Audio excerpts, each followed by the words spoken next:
The Abono Party List on Monday called on the National Food Authority to buy more palay from farmers at the start of the harvest season this month to ward off a downtrend in palay prices and maximizing the purchasing charter of 20 to 25% and postpone importation of rice till July next year. As the Abono Party List also seek to qualify all Filipino farmers in selling their palays to the government through the National Food Authority by disregarding the farmer's passbook and use the master's list system certified by the local government.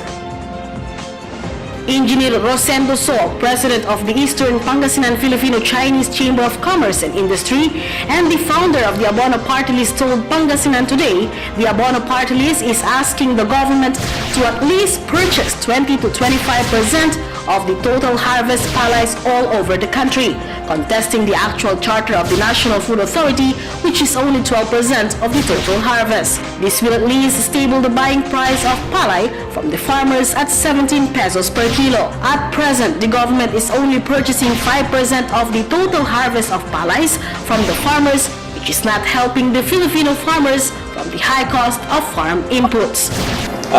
Inaano kasi natin, dapat hindi lang sa Pangasinan. Kasi ang dapat na i-purchase ng NFA, no, sa local farmers, dapat lang sana umabot ng 12% of total harvest.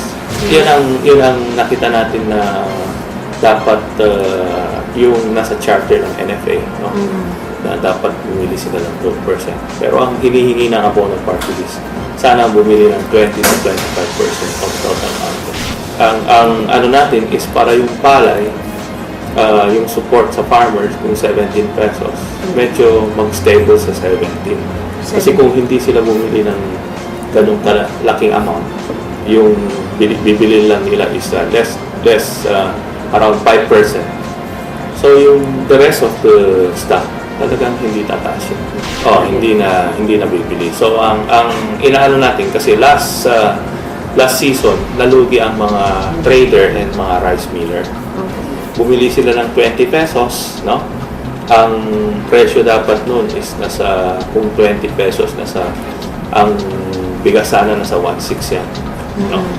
So ang problema, bumaba ang mga presyo dahil doon sa imported rice. Pangasinan alone is expected to produce more or less 800 metric tons of palays for the upcoming October to November cropping this year and a total of 9.68 million metric tons of rice, which is enough to supply the Filipino people until April next year.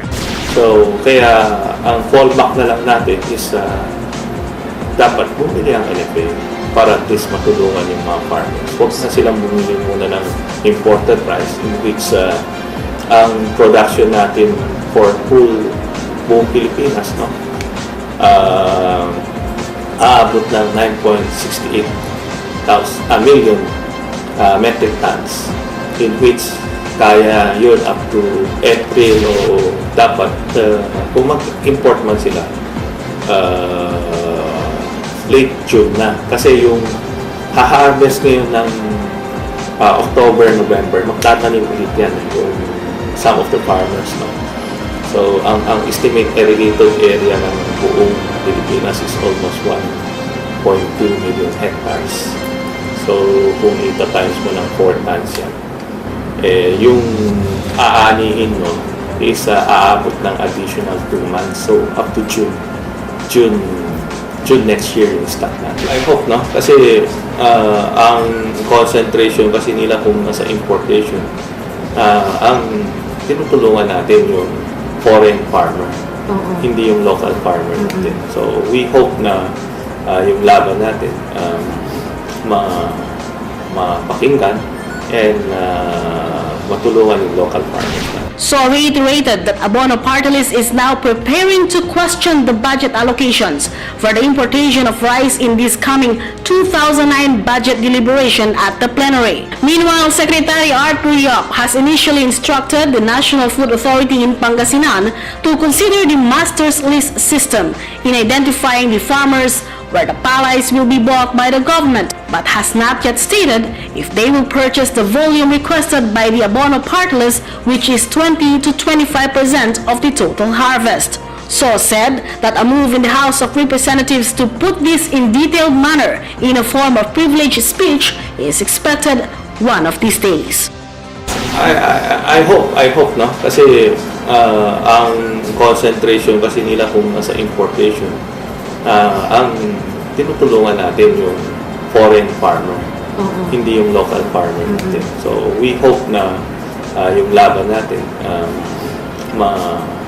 mapakinggan and matulungan yung local farmers natin.